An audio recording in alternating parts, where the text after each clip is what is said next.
NCP নেতা নাসিরউদ্দিন পাটোয়ারীকে নতুন করে পরিচয় করে দেওয়ার কোনো কারণ নেই। গত 17 মাসে তিনি বাংলাদেশের রীতিমতো কিংবদন্তিতে রূপান্তরিত হয়েছেন। আমি ভদ্রলোককে কখনো সামনাসামনি দেখিনি, কখনো তার সঙ্গে আমার টেলিফোনে কথা হয়নি বা অন্য কোনো মাধ্যমে তার যারা একান্ত আপনজন এরকম কারোর সঙ্গেই কথা হয়নি। তিনি কোত্থেকে এলেন, আবার কোথায় যাবেন, তিনি কি করছেন, তার সংসার কিভাবে চলছে, তার বাড়ি কোথায়, লেখাপড়া করেছেন কোথায়, কিংবা তাকে কেন ডার্বি নাসির বলা হয় তাও আমি জানি না। কিন্তু গত 17 মাসে তিনি যে বিতর্কগুলো তৈরি করেছেন, গত 17 মাসে তিনি যে বিদ্রোহ করেছেন, বিপ্লব করেছেন, এটা আগামীতে ইতিহাস হয়ে থাকবে। আমি জানি না তার পরিণতি কি বা তিনি রাজনীতিতে কিভাবে সাস্টেইন করবেন, কিন্তু যে জায়গাগুলোতে তিনি হাত দিয়েছেন এবং তার যে ওয়ে অফ ওয়ার্কিং, যেভাবে তিনি কাজ করে যাচ্ছেন, এটি আমাদের রাজনীতিতে ইতিপূর্বে কখনোই ঘটেনি। তিনি দেশের প্রধানতম যারা রাজনৈতিক দল সবাইকে গালাগাল করেছেন, বিএনপিকে গাল দিয়েছেন, জামাতকে অকথ্য ভাষায় গাল দিয়েছেন। আবার সেই জামাতের সঙ্গে এখন তার হৃদ্যতা। তিনি বিএনপি নেতা সালাউদ্দিন সাহেব, তারপর মির্জা আব্বাস, তাদেরকে যে ভাষায় গালাগাল করেছেন ও ভাষায় আওয়ামী লীগের লোকজনও কখনো সাহস পায়ননি বা বলেননি। সালাউদ্দিন সাহেব দীর্ঘদিন ধরে, মানে বিএনপি নেতা সালাউদ্দিন আহমেদ, তিনি দীর্ঘদিন ধরে কক্সবাজারের রাজনীতি নিয়ন্ত্রণ করেন, সেই 1991 সন থেকে। তো দীর্ঘদিন যখন এরকম একটা এলাকা যেখানে চোরাকারবারি আছে, গরু চুরি আছে, অস্ত্র চোরাকারবারি আছে, মাদক ব্যবসা আছে, চিংড়ির ঘের আছে, বেশ্যাবৃত্তি আছে, তারপর বড় বড় যে 5 স্টার হোটেলগুলো সেখানে ক্যাসিনো আছে, জুয়া আছে, মদ আছে। আর এই জিনিসগুলো তো কেন্দ্র করে একটা আন্ডারওয়ার্ল্ড আছে। আর সেই আন্ডারওয়ার্ল্ডের নেতা যদি 91 সন থেকে কোনো একটি ব্যক্তি এলাকার প্রধান রাজনৈতিক ব্যক্তি হন, তবে আপনি ইচ্ছে করলে তার বিরুদ্ধে সব অভিযোগ আনতে পারেন। ধীরে ধীরে ধীরে ধীরে যে এই লোক এই কাজ করে বলতে পারবেন। এর কারণ হলো তিনি তো সবারই নেতা। তো সেই অর্থে কক্সবাজারে আসলে গত 91 থেকে আজ অবধি কত বছর হলো? 25 আর 10, 35 বছর। তো গত 35 বছরে সালাউদ্দিন সাহেবের মতো এত মানে পরিচিত, এত বিখ্যাত কোনো নেতা ওই অঞ্চলে আসেননি।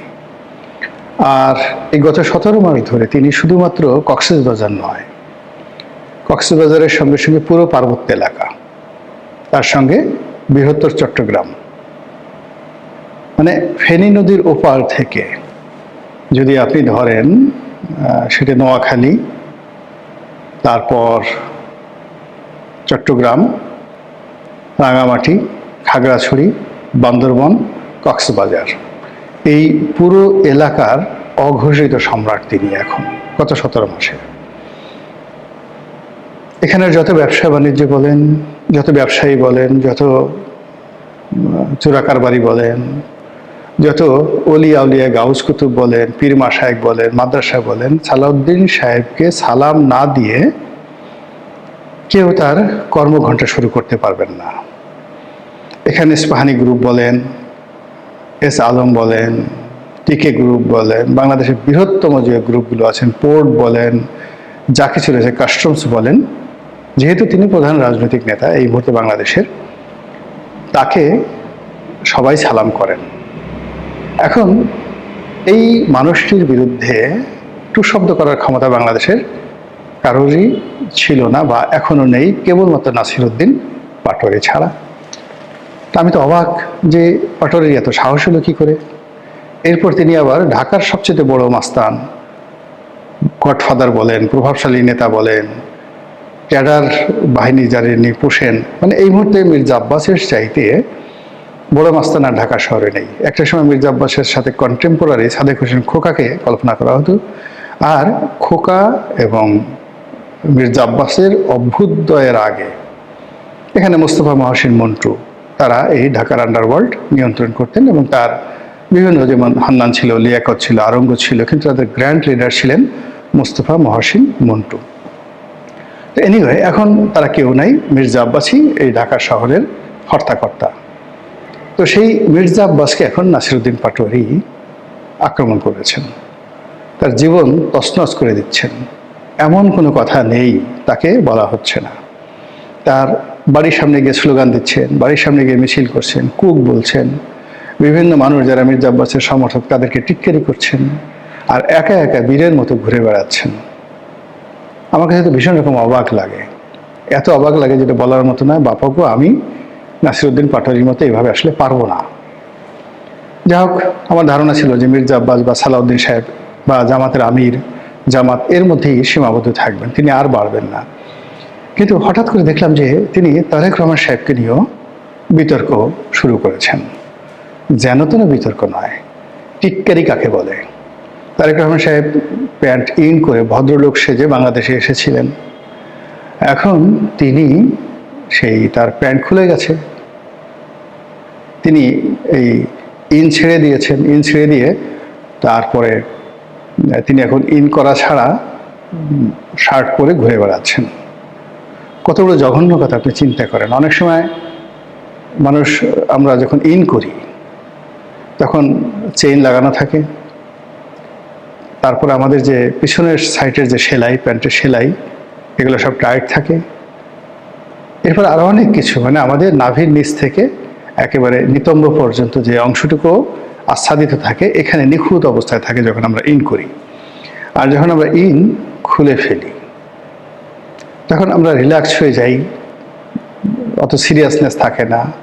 আবার অন্য যে ঘটনা হয়, কোনো কারণে আমাদের বসতে গিয়ে যদি পেছনের সেলাই খুলে যায়, আমাদের চেইনটা যদি হঠাৎ করে না লাগে, তখন আমরা সেই পরিস্থিতি সামাল দেওয়ার জন্য ইন করা বন্ধ করে সেই শার্ট আমরা বাইরে বের করে ফেলি। এখন নাসিরউদ্দিন সাহেব, মানে জনাব তারেক রহমান সাহেবের এই যে প্যান্ট ইন না করা নিয়ে যে বক্তব্য দিচ্ছেন, এটার মাঝে যা কি, এটা আমরা বলতে পারবো না। ইতিমধ্যে তাকে লন্ডনী মুফতি বলে জামাতের পক্ষ থেকে টিটকারি করা হয়েছে। সম্ভবত নাসিরউদ্দিন পাটোয়ারিও এই লন্ডন থেকে এসে তিনি কি কাজকর্ম করেছেন এগুলো নিয়ে তিনি টুকটাক কিছু কথাবার্তা বলেছেন। তো যেহেতু তিনি তারেক রহমান সাহেবকে নিয়ে কথা বলা শুরু করেছেন, আমার বিশ্বাস যে এটা তিনি থেমে থাকবেন না। তার পেছনে নিঃসন্দেহে একটা বিরাট শক্তি রয়েছে, একটা গ্রুপ রয়েছে, এবং এই শক্তির বলেই তিনি উড়ে বেড়াচ্ছেন। এটা হতে পারে আমেরিকা, হতে পারে হতে পারে পিনাকি, হতে পারে ইলিয়াস, হতে পারে জামাত, এনি বডি। একটা বৃহত্তর শক্তি তার মধ্যে রয়েছে। নচেত এত নির্ভার, এত দ্বিধাসংকোচহীন এবং এত সহজ সরল স্বাভাবিক অবস্থায় তিনি রাত বিরেতে ঘুরতে পারে না। তিনি পুরো বিএনপির যে জীবনকে তছনছ করেছেন। আর এখন তারেক রহমান সাহেবকে আক্রমণ করার মাধ্যমে তারেক রহমান সাহেবের একেবারে কলিজার মধ্যে হাত দিয়েছেন। আমি নিশ্চিত যে নাসিরউদ্দিন পাটোয়ারি যতক্ষণ না পর্যন্ত তারেক রহমান সাহেবের সাথে তার একটা নেগোসিয়েশন না হবে, তিনি তার মুখ বন্ধ করবেন না। এটা আবার কেন মনে হলো যে আমার কয়েকদিন আগে তার একজন খুব ঘনিষ্ঠ লোকের সাথে আমার কথা হলো। তো আমি তাকে খুব আশ্চর্য জিজ্ঞেস করলাম যে জনাব নাসিরউদ্দিন পাটোয়ারি এই কাজগুলো করেন কিভাবে।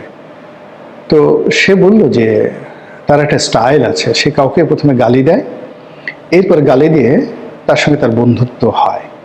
যেমন সালাউদ্দিন সাহেবকে সে গালি দিয়েছে, গালি দিয়ে আবার সালাউদ্দিন সাহেবকে টেলিফোন করেছে, ভাই আপনি কোথায় আছেন, আপনার বাসায় খাবো। তো সালাউদ্দিন সাহেব বলেছে, তুমি নাসিরের কাজ কি করলা, তুমি আমার সঙ্গে এ ধরনের কথাবার্তা বললা কেন। এরপরে তাদের দুজনের সাথে একটা ভালো খাতির হয়ে গেছে। এখন আর সালাউদ্দিন সাহেব সম্পর্কে তিনি বলেন না। মির্জা আব্বাসকে গালাগালি করে আবার বলে যে ভাই আপনি বড় মানুষ, আপনাকে গালাগালি না করলে আমি কিভাবে খাবো, আমি কিভাবে চলবো, আমার রাজনীতি আছে নাকি, আপনাকে গালাগালি করেই তো আমি এই পর্যায়ে আছি।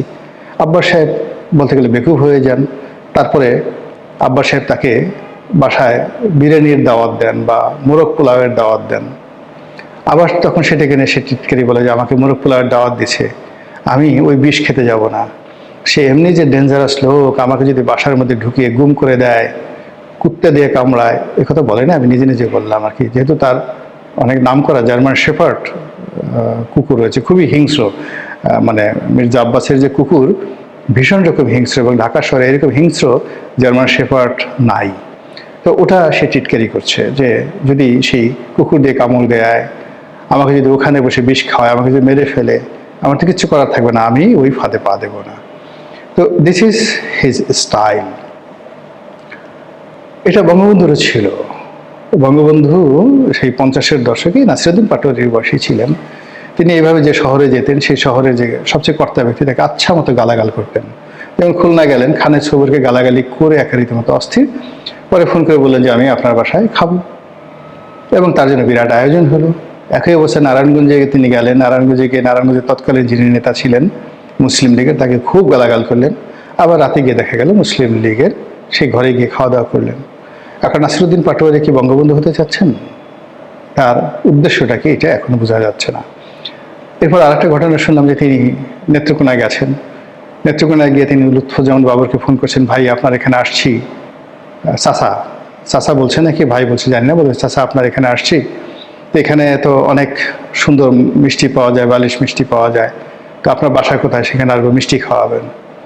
তো লুৎফুজ্জামান বাবর বললো যে বাবা আমি তো এখন ঢাকাতে, তোমাকে কিভাবে মিষ্টি খাওয়াই, আমি বলে দিচ্ছি, তোমাকে মিষ্টি পৌঁছে দিচ্ছে। হেই, লুৎফুজ্জামান বাবর সাহেব তাকে 1 বস্তা বালিশ মিষ্টি পাঠিয়ে দিয়েছেন বলে আমি ওই যে ভদ্রলোকের সঙ্গে কথা বললাম তিনি বললেন।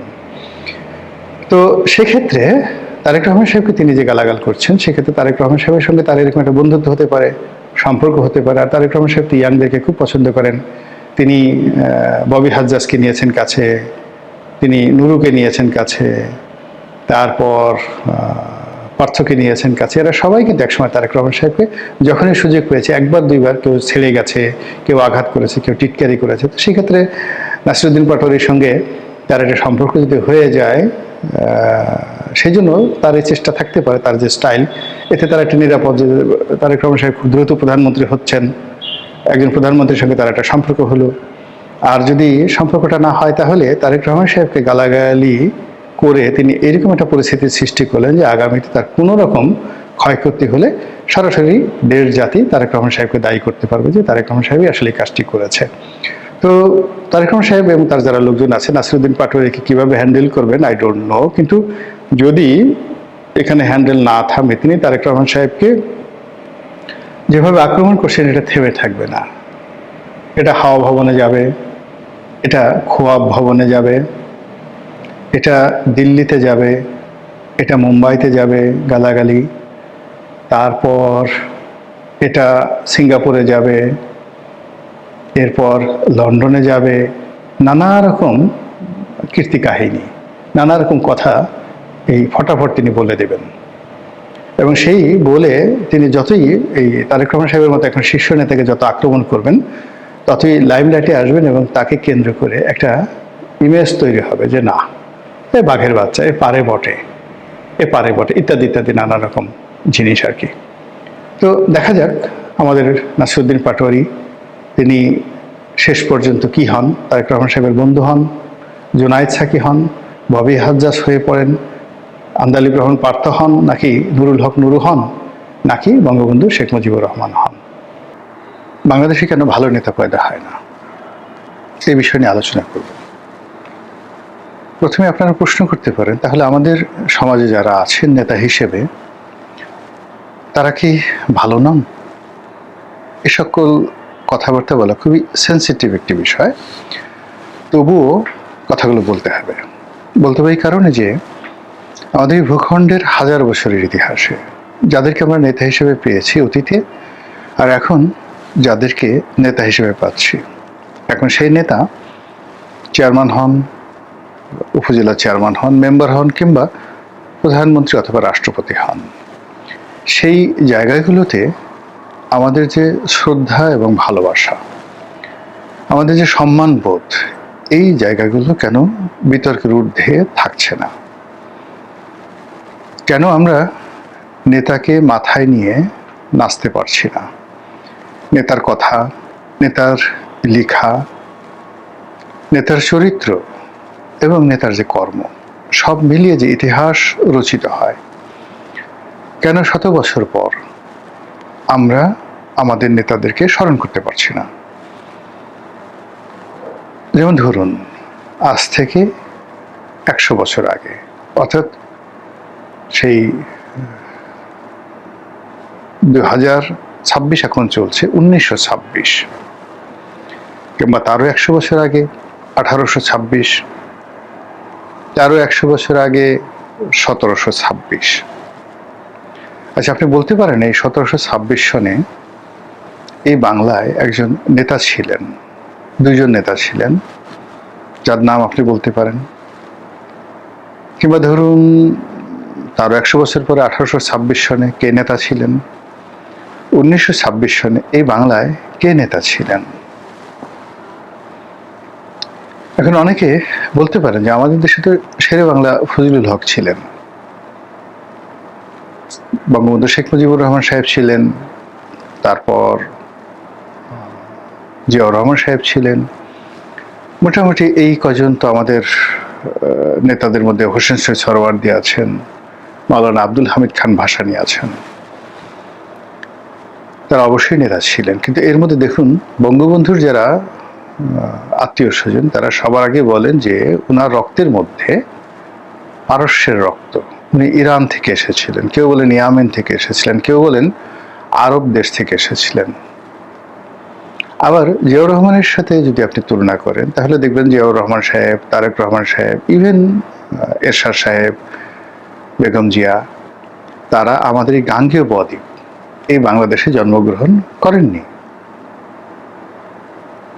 এখন এই যে তারা কোথায় জন্মগ্রহণ করেছেন, যে মাটিতে জন্মগ্রহণ করেছেন, সে মাটির প্রতি তাদের একটা মমত্ব থাকবে। শিলিগুড়িতে জন্মগ্রহণ করেছেন এরশাদ সাহেব। তো এই বিষয়গুলো, যারা ব্রিটিশ ভারতে জন্মগ্রহণ করেছেন, তাদের ব্রিটিশ ভারতের একটা ফেনোমেনা কাজ করবে। পাকিস্তান জমানাতে যারা জন্মগ্রহণ করেছেন, তারা পাকিস্তান জমানার কথা চিন্তা করবেন। আর যারা ধরেন বাংলাদেশে জন্মগ্রহণ করেছেন, তাদের মধ্যে বাংলাদেশের একটা জাতীয়তাবাদ থাকবে। তো সব মিলিয়ে বিষয়টা জটিল। জটিলের মূল কারণ হলো যে আমরা আমাদের এই দেশটি কন্টিনিউয়াসলি 100 বছর প্রেডিক্টেবল, শান্তশিষ্ট এবং রাজনীতির একটা ধারাবাহিকতা, দেশীয় লোকজন শাসন করেছে, এরকম কোনো ইতিহাস আমাদের দেশে নেই। আমরা যদি 2000 বছর আগের ইতিহাস দেখি, 1500 বছর আগের ইতিহাস দেখি, আমাদের প্রায় সব শাসক, কেউ গুজরাট থেকে এসছেন, কেউ আফগানিস্তান থেকে এসছেন, পাকিস্তান থেকে এসছেন, তুরস্ক, ইরান, তুরান, ইথিওপিয়া, আবিসিনিয়া, আরব, ইয়ামেন, মানে এমন কোনো দেশ নেই চেনা দুনিয়াতে, আমেরিকা আবিষ্কার হওয়ার আগে, অস্ট্রেলিয়া আবিষ্কার হওয়ার আগে, যেখান থেকে আমাদের ভূখণ্ডের সঙ্গে যোগাযোগ রয়েছে, তারা প্রায় সবাই এই ভারতবর্ষে এসে নিরাপদে নিভৃতে অর্থ উপার্জনের জন্য এবং শাসন করার জন্য এই বাংলাকে বেছে নিয়েছেন। আরেকটি গ্রুপ হলো, একটা হলো শাসক শ্রেণী, আরেকটা গ্রুপ হলো সামাজিকভাবে বসবাস করার জন্য যে প্রতিযোগিতা দরকার, সেই প্রতিযোগিতা করে যে সকল মানুষ টিকতে পারেননি, তারা নদী, সমুদ্র, পাহাড় অতিক্রম করে আমাদের এই অঞ্চলটিকে বলা হতো কালাপানির অঞ্চল। এবং মধ্যযুগে কিংবা তারও আগে এই অঞ্চলে যদি কেউ ভুল করে এসে যেতেন, তারা আর ফিরে গিয়ে তাদের স্বগোত্রে ফিরতে পারতেন না। গরুর গোবর খেয়ে ব্রাহ্মণকে তার সমপর্যায়ের মানে ওজনের স্বর্ণমুদ্রা দিয়েও অনেক কুলীন ব্রাহ্মণ কেবলমাত্র বাংলার এই ভূখণ্ডে আসার কারণে তারা তাদের জাত হারিয়েছেন, তাদেরকে আর গ্রহণ করা হয়নি। তো এই যে বনভূমি, আমাদের এই বনভূমি, আমাদের এই চরাঞ্চল, এখানে বসবাস করা যে মানুষগুলো, দ্রাবিড় প্রকৃতির মানুষগুলো, এই মানুষের যে মন, মানসিকতা, চিন্তা, চেতনা সবসময় একটা ইনফেরিয়ার কমপ্লেক্স কাজ করছে সেই আদিকাল থেকে। ফলে উত্তর ভারত থেকে কোনো লোক এসছে, তুরস্ক থেকে কোনো লোক আসছে, ট্রান্স অক্সিয়ানা থেকে কোনো লোক আসছে, এমনকি চায়না থেকে কোনো লোক আসছে, আমরা তাদেরকে সম্মান জানানোর জন্য, তাদের প্রতি আনুগত্য প্রদর্শন করার জন্য নিজেদের অস্ত্র যাকে বলা হয় সমর্পণ করে তাদের প্রজা হওয়ার জন্য, দাস হওয়ার জন্য আমরা সবসময় পাল্লাপাল্লি করেছি, দৌড়াদৌড়ি করেছি। এই যে এখন দেখুন তারেক রহমান সাহেবের গাড়ির সামনে বহু মানুষ দৌড়াচ্ছে, মন্ত্রী, এমপি, ব্যবসায়ী থেকে শুরু করে যে মানে এখন প্রধানমন্ত্রীর সামনে দৌড়াতে পারাটা একটা বিরাট গর্বের বিষয়, বিরাট আইডেন্টিটি, প্রচার এবং প্রোপাগান্ডা, এবং তার সঙ্গে সঙ্গে তার জীবন জীবিকার একটা হাতিয়ার। এটা নতুন নয়, এটা শেখ হাসিনার জামানাতে ছিল, বঙ্গবন্ধুর জামানাতে ছিল, জিয়াউর রহমান সাহেবের জামানাতে ছিল, এমন কোনো জামানা নেই এইরকম দৌড় পার্টি ছিল না। তো এখন আপনি যখন দৌড়ান, দৌড়ানোর সঙ্গে সঙ্গে মানে দুটো ব্যাপার, মানে আপনি যখন দৌড়ান আপনার রক্ত সঞ্চালন বেশি হয়। মানুষ যখন দৌড়ায় তখন তার বুদ্ধি কাজ করে না। মানুষ যখন দৌড়ায় তখন তার বিবেক কাজ করে না, তার মধ্যে লোভ অথবা ভয় অথবা আতঙ্ক এটা প্রবল আকার ধারণ করে। আদারওয়াইজ মানুষ দৌড়াতে পারে না।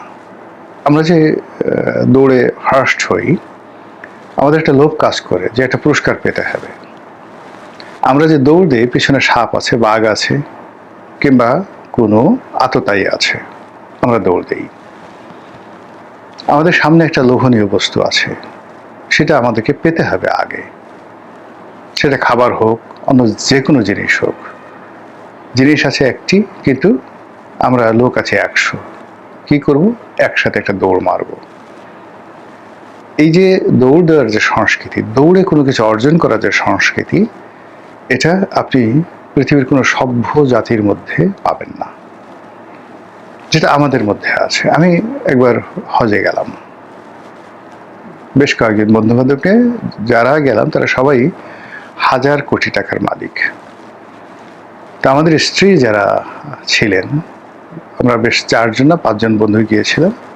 তো স্ত্রীরা বোঝার চেষ্টা করেন যে আমরা যারা ধনী, আমাদের স্ত্রী যাদের আছে তাদের দাপট অনেক বেশি, তারা নিজেদেরকে বেশি শো আপ করে যে আমার স্বামীর এটা আছে, আমার ওটা আছে, ওটা আছে। তো বুঝেন ব্যাপারটা।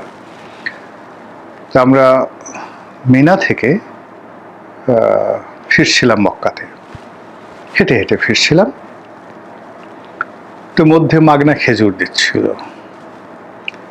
তো সব মেয়েরা দৌড়াচ্ছে, আমাদের স্ত্রীরাও সেখানে দৌড়ে গিয়ে তারা সেই 1 প্যাকেট খেজুর, বাংলাদেশে ধরুন 2 কেজি 2.5 কেজি খেজুর, 1000 টাকা 1500 টাকা, সৌদি আরবের হয়তো সেগুলোর দাম। শুকনো শুকনো খেজুর, ওগুলো আমরা খাইও না সাধারণত। সেই খেজুর আনার জন্য মহিলাদের সে কি দৌড়! যত হাজি আছেন, বাঙালি আছেন, সব দৌড়। ভালো কথা। এরপর তারা সেখান থেকে মানে দৌড়ে এমন অবস্থা হয়ে গেল যে লোক খেজুর দিচ্ছিলেন তিনি আর সেটা ডিস্ট্রিবিউশন করতে পারছিলেন না, তিনি সেটা ফেলে দিলেন। তো ফেলে দেওয়ার পর এখন সেখান থেকে সবাই যে যার মতো করে নিয়ে আসলো। আনার পর সেই মহিলাদের যে আনন্দ, তাদের যে প্রাপ্তি, মনে হয় তারা এভারেস্ট বিজয় করেছে, অ্যান্টার্কটিকা বিজয় করেছে, বা মানে কোনো স্বর্ণখনি সেই আলাদিনের চেরাগ হাতে পেয়েছে, এইরকম তাদের একটা বিজয় আনন্দ। লোভ তাদের হলো, কিছুদিন এগুলো আগানোর পরে হঠাৎ করে আবার দৌড় দিল সবাই। তা আমরা পুরুষরা খুব স্তব্ধ হয়ে তাকালাম যে কেন দৌড় দিচ্ছে। এখন সবাই করলো কি, দৌড়ে কেউ একটা কলা, কেউ একটা আপেল, মানে কলার ছড়া, 4-5টা আপেল, এগুলো সব নিয়ে আসছে। আনার পরে যেটা লক্ষ্য করলাম সেটা হলো একজন দোকানদার। তো দোকানদার তিনি এই কলা, আপেল এগুলো সব বিক্রি করছিলেন, এবং কোনো কারণে সেখানে তিনি একটু সামনে প্রাকৃতিক কর্ম করতে গেছিলেন। এর মধ্যে যারা লোকজন তারা মনে করেছে এটা হয়তো মাগনা দেওয়ার জন্য ওখানে রাখা হয়েছে। আর যায় কোথায়? সব দৌড়। 1 মিনিটের মধ্যে সেই দোকান খালি। ভদ্রলোক যখন আসলেন, এসে দেখলেন যে তার দোকান সাবাল হয়ে গেছে, রীতিমতো কান্নাকাটি। তো এইগুলো যে বাস্তব, সেই বাস্তব অবস্থা এখন ধনীদের মধ্যে যেভাবে দেখতে পারবেন, অভাবী মানুষদের মধ্যেও এই যে এখন বাংলাদেশে রয়েছে। এখন সেই অভাব পণ্যের ক্ষেত্রে হতে পারে, সেই অভাব রাজনীতির ক্ষেত্রে হতে পারে, এবং সেই অভাব নেতাদের মধ্যে হতে পারে। এই যে মানুষের মধ্যে আমাদের যে লোভ, লালসা, কামনা এবং বাসনা, এর কারণে আমরা সবাই দৌড় দিই। আর এই দৌড় দেওয়ার কারণে আমাদের মধ্যে বিবেক তৈরি হয় না, বুদ্ধি তৈরি হয় না, আমরা স্থির থাকতে পারি না। লোভ, লালসা, কামনা, বাসনা, ভয় এবং ভীতি সব একাকার হয়ে যায়। বাংলাদেশে ৬ কোটি মানুষ আওয়ামী লীগ করেন। আচ্ছা বলেন তো, ৬ কোটি মানুষের মধ্যে কয়জন মানুষ অন্যায় করেছে? এখন যারা বিজয়ী হয়েছেন তাদের অবশ্যই সংখ্যাগরিষ্ঠতা রয়েছে, কিন্তু ৬ কোটি মানুষ যদি রুখে দাঁড়ায়, তারা যদি বলে যে না, আমরা অন্যায় করিনি, আমরা এই দেশে রাজনীতি করব, তারা সেটা করছে না। তারা ভয় পাচ্ছে, প্রচণ্ড ভয়। ভয় লুকিয়ে আছে, ভয়ে পালিয়ে যাচ্ছে। অনেক অনেক লোক সীমান্তে পাড়ি দিতে গিয়ে অনেকে মারা যাচ্ছে। সে যে কিভাবে মারা যাচ্ছে, এবং এই যে যারা বাংলাদেশ থেকে পালিয়ে কলকাতায় গেছেন, সেখান থেকে আমেরিকা চলে গেছেন, আওয়ামী লীগের যারা লোকজন রয়েছে, তারপর সেখান থেকে তারা অন্যান্য দেশে ছড়িয়ে পড়েছেন, এদের সকলের যে ইতিহাস আপনি যদি দেখেন, এক একটা মহাকাব্য রচিত হয়ে যাবে যে কিভাবে তারা কয়েকদিন পালিয়েছিলেন, কিভাবে তারা সীমান্ত পাড়ি দিয়েছেন, সীমান্ত পাড়ি দিতে গিয়ে তারা কিভাবে প্রতারণার শিকার হয়েছেন, জুলুমের শিকার হয়েছেন, তারপর সেখান থেকে তারা কিভাবে কুচুরি পানার মধ্যে লুকিয়েছিলেন। এই সকল জিনিস শুনলে আপনার মানে রীতিমতো মনে হবে যে আপনি আরব্য রজনীর কোনো কাহিনী পড়ছেন। একই অবস্থা বিএনপির জমানাতে, আওয়ামী লীগের জমানাতে হয়েছিল, বিএনপি লোকের ক্ষেত্রে, জামাতে লোকের ক্ষেত্রে। কতজন যে মানে এক লোকের কথা বলি, সেটা হলো মানে আমি যখন সংসদ সদস্য ছিলাম, তো বেশ নাম করা মুক্তিযোদ্ধা, মহাবীর মুক্তিযোদ্ধা, ভালো কথা। তা আমাকে একজন এসে বলছিল যে এরকম ও তো মুক্তিযুদ্ধ করেনি, ও তখন খুলনাতে ছিল, তো সেখানে সেই রাজাকার বাহিনী আসছে, রাজাকার বাহিনীর ভয়ে সে সেই টয়লেটের মধ্যে ছিল, কাঁচা পায়খানা। আগে তো কাঁচা পায়খানার মধ্যে যেটা হয়, শত শত মন মনুষ্য বর্জ্য সেখানে থাকতো। সে একটা ওই মিলে চাকরি করত, তো মিলে গণ পায়খানা, জুট মিলে গণ পায়খানা, তো সেখানে সেই পায়খানার মধ্যে সে লাফ দিল প্রাণের ভয়।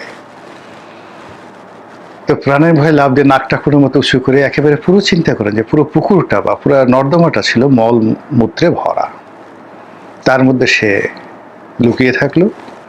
রাজাকাররা চলে গেল, সে সেখান থেকে উঠে পালিয়ে গেল, এবং সেখান থেকে ফিরে সে মুক্তিযোদ্ধাদের খাতায় নাম লেখালো।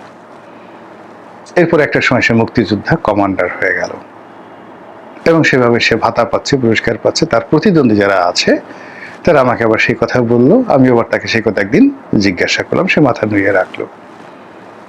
আর একজন মুক্তিযোদ্ধার কথা বলি, গ্রামে থাকে, ভীত সন্ত্রস্ত মানুষ। আমি কোথায় কোথায় দেখি যে একটু হলে সে ভয় পেয়ে যায়। তা আমি তাকে বললাম যে আপনি মুক্তিযুদ্ধ করছেন কিভাবে? তো তার পাশে একজন সাহসী মুক্তিযোদ্ধা ছিলেন, তো তিনি বললেন যে আরেও কিসের মুক্তিযোদ্ধা করেছে, ও এখান থেকে পালিয়ে, গলা চিপেতে পালিয়ে 10 মিনিটে গিয়ে অমুক গ্রামে ছিল, সেখানে গিয়ে যে বাড়িতে পালিয়েছিল সেই বাড়ির মহিলার সঙ্গে প্রেম করেছে, মানে এক মেয়ের সঙ্গে প্রেম করেছে, তারপর লোকজন তাকে বিয়ে করে দিয়েছে, মুক্তিযুদ্ধ শেষে সে বউ নিয়ে বাড়িতে এসে ফিরেছে। এই হলো মুক্তিযোদ্ধা। তো এরকম সাহসী মানে বহু সাহসের উপাখ্যান। এখন এইভাবে আপনি মুক্তিযোদ্ধাদের যেভাবে আছে, ভুয়া মুক্তিযোদ্ধা, জেনুইন মুক্তিযোদ্ধা, বীরত্বের মুক্তিযোদ্ধা, আমি শুধুমাত্র বীরত্বের কথা না বলে এই জিনিসগুলো বলছি। একই ঘটনা রাজাকারদের ক্ষেত্রে প্রযোজ্য। অনেক রাজাকার যারা খুব নাম করা রাজাকার, ভাতা নিয়েছে, বন্দুক নিয়েছে, কিন্তু জীবনে একটা মুরগিও জবাই করেনি, কিন্তু তারা বিখ্যাত রাজাকার, রাজাকারের খাতায় তাদের অনেক বড় নাম আছে। এরকম তো এরকম যে জাতির মন এবং মানসিকতা, চিন্তা এবং চেতনা, সেখানে আসলে রাজনীতিতে একজন জুলিয়াস সিজার পয়দা হবে, সেই পরিবেশ পরিস্থিতি, সেই রক্ত, সেই কৃষ্টি কালচার আমাদের দেশে গড়ে ওঠেনি। ভিডিও শেষ করে ফেলবো, তার আগে জুলিয়াস সিজারের কথা যেতে বললাম, তার কাহিনীটি বলি। জুলিয়াস সিজার যখন কিশোর বয়স, তিনি রোমের খুব অভিজাত সম্প্রদায়ের সন্তান ছিলেন। তার পরিবার পরিজন সে রোমান সিনেটের সদস্য ছিল। তারপর তারা জমিদার ছিলেন, ধনী ছিলেন, মন্ত্রী, মিনিস্টার, আমির উমরা বলতে যা বোঝায় সেই পরিবারের সদস্য ছিলেন। তো তাকে একবার সেই যে জলদস্যুরা অপহরণ করে। তো অপহরণ করে তার একটা চিঠি পাঠায় যে ধরুন আমাকে 1000 স্বর্ণমুদ্রা দিতে হবে।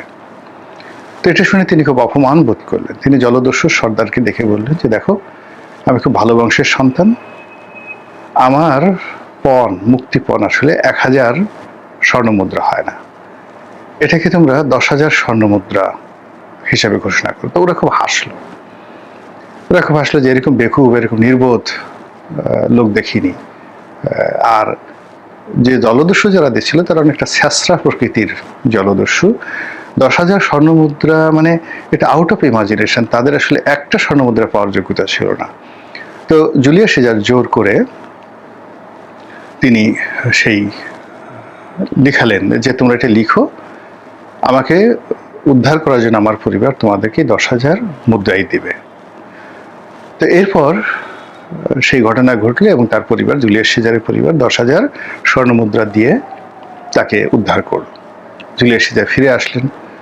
ওই জলদস্যুর সঙ্গে তাদের একটা খুব ভালো সম্পর্ক হলো, মানে জুলিয়াস সিজারের সম্পর্ক ভালো হলো, এবং তিনি সেখানে এসে, যেহেতু তিনি রুট চিনে গেছেন, এসে তার জীবনের প্রথম যে মিলিটারি ইনভেশন যেটা হলো সেটা ওই জলদস্যুদের বিরুদ্ধে, এবং তিনি পুরো গ্যাংটাকে ধ্বংস করে দিলেন। এই হলো বীরত্ব, এই হলো আভিজাত্য।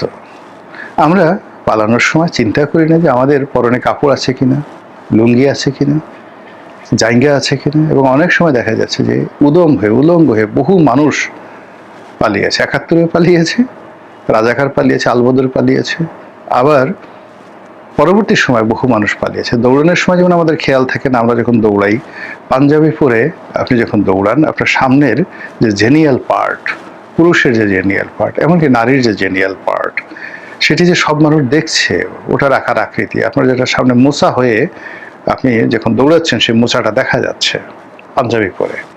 ইভেন আপনি যখন প্যান্ট পরছেন, যখন খুব জোরে জোরে দৌড়াচ্ছেন, তখন আপনার জাঙ্গের ভিতরে যে যন্ত্রপাতি আছে, সেই যন্ত্রপাতি আপনার কুস্কির মধ্যে যেভাবে আপনি লুকিয়ে রাখার চেষ্টা করছেন, ওটা দৌড়ানোর সময় সামনে চলে আসে। এটা বোমা, অ্যাটম বোমা হয়ে থাকে। সেই অ্যাটম বোমা নিয়ে আপনি দৌড়াতে থাকেন। তো এই যে আমাদের যে আবহমান বাংলার যে মন মানসিকতা, চিন্তা চেতনা, এই কারণে মূলত আমাদের দেশে আসলে একজন নেপোলিয়ন বোনাপার্ট, জুলিয়াস সিজার, এরপর ধরুন সম্রাট বাবর, যারা খুব যুদ্ধ জয় করেছেন, কিংবা চেঙ্গিস খান, এদের মতো বীর আমাদের দেশে কখনো পয়দা হয়নি। আগামীতে যদি হয়, আলহামদুলিল্লাহ।